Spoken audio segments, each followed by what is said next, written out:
Welcome to part 3. Now, before we go any further, I'd like to just revisit the question. Britain's policies towards the peoples of Southern Africa, were inconsistent in the years 1857 to 1895. So a few things to consider. Britain's policies, and that presumably means the British government. So when we come to look at Cecil Rhodes, where does he fit into that? That's something I want to look at in a moment. Also towards the peoples of Southern Africa. So those are the tribes that we mentioned, but that also includes, I would say, the Boers as well. Now when you do the question, you can approach it in a chronological manner and look at positive and negative as you go through, or examples of consistency or inconsistency.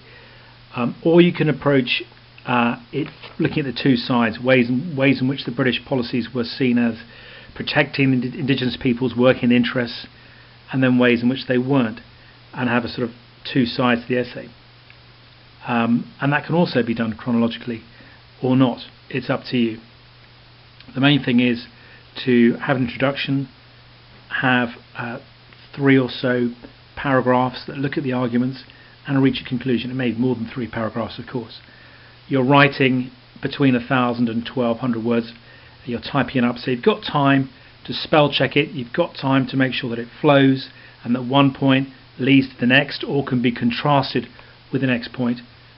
Do not use the first person. I know some of you will, but please don't. And you've got plenty of examples to choose from. You don't have to speak about every single peoples or every single example I've given you, but you need to draw upon a few to reach a sensible, sustained judgment in your conclusion.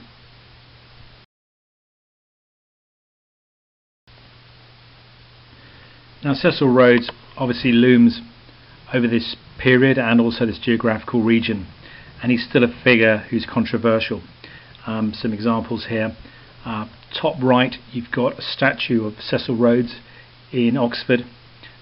He paid for the Rhodes House Library, bottom right, and his statue is still there, even though there have been calls for it to be taken down because he symbolises perhaps some of the worst aspects of colonialism. In Cape Town recently, his statue was removed, and there you see it being removed by a crane. He also, of course, though, endowed things like the Rhodes Scholarships, but that's not completely relevant to this essay. What is relevant are his policies towards what became Rhodesia. Now remember, he was not a government official. He was acting using his own money and investors' money through the British South Africa Company, which was a chartered company, which falls into this strange grey area where it's not part of the British government, but it's also authorised to some extent by the British government. And the negotiations he had with Lobengula was tricked, as we'll see, but also when Rhodes decides to take over the territory, he uses the British South Africa Company's soldiers, who are not part of the British Army. They're effectively mercenaries. And some British officials, like Sir Hercules Robinson, the Governor of Cape Colony and the High Commissioner at one point in the 1880s, he disapproves of what Cecil Rhodes is doing. But Cecil Rhodes also has some influence back in London, and he manages to get the charter, which effectively gives him permission to settle the land, even though that goes against the terms of the Rudd concession, which we'll be looking at in a moment. And effectively, what becomes Rhodesia becomes part of the British Empire within a few years.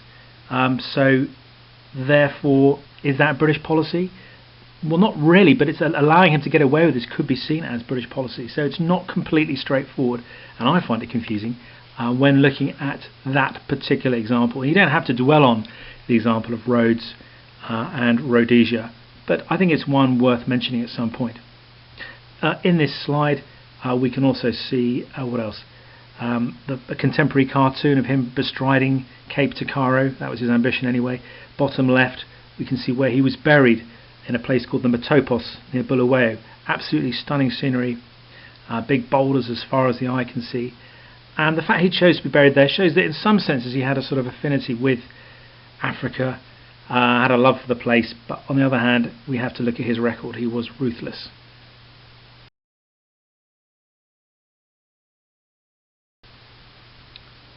This picture hangs on my staircase. It's a picture of Southern Africa from the end of the 19th century, and if you look carefully you can see in the circle Lobengula's country And next to that you've got Khama's country, and above Lobengula's country you've got Mashonaland.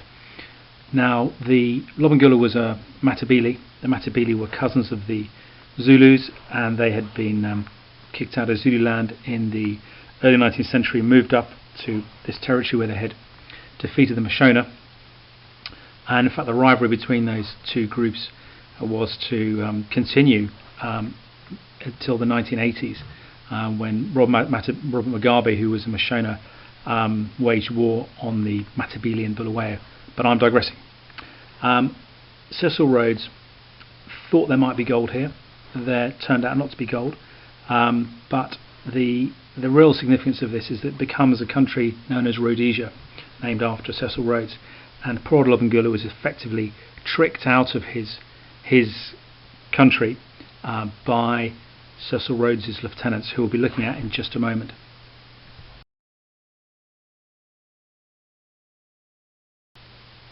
In this slide you've got three characters, Selous, Jameson and Lobengula.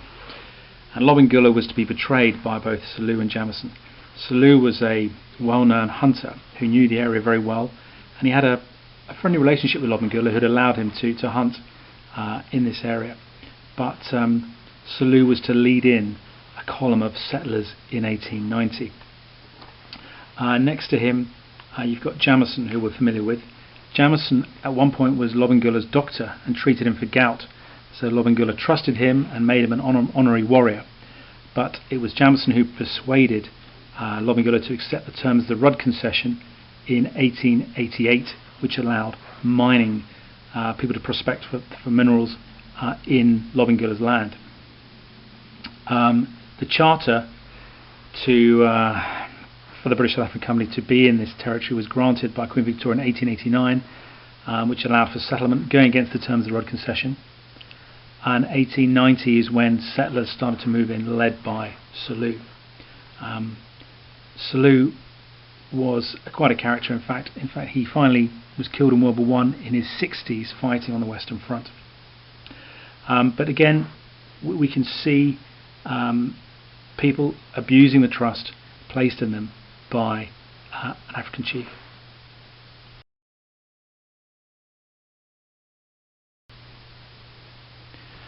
And the last slide, looking at Lobengula, I didn't say what happened to him. Well, very sadly, he died of smallpox. There was a rebellion by the Matabele in 1893 when they saw what was happening to their country. He was pursued by the British South African Company's miniature army. At one point they struck a blow against the British South African Company. Shangani patrol was ambushed, and a party of 3,000 Matabele wiped out the patrol of 34 soldiers. And in fact, the day before, the story goes that Lobengula had tried to pass gold to a soldier in the British South African Company to pass on to people like Jameson, but the soldiers had nicked the gold, so they never got to hear about the peace overture. Anyway, Lobengula was never captured, but he died, and that was the end of Matabele land and Mashonaland. And now this slide has Hercules Robinson, who was High Commissioner and Governor at the time. He didn't really approve of what was going on, and you can see 1881 to 1889, and then 1895 to 97. He was there when the Jameson raid took place. He didn't approve of that at all, and he was a straightforward colonial official who wanted to do the right thing for the indigenous population. So this whole question of the policies, they are inconsistent.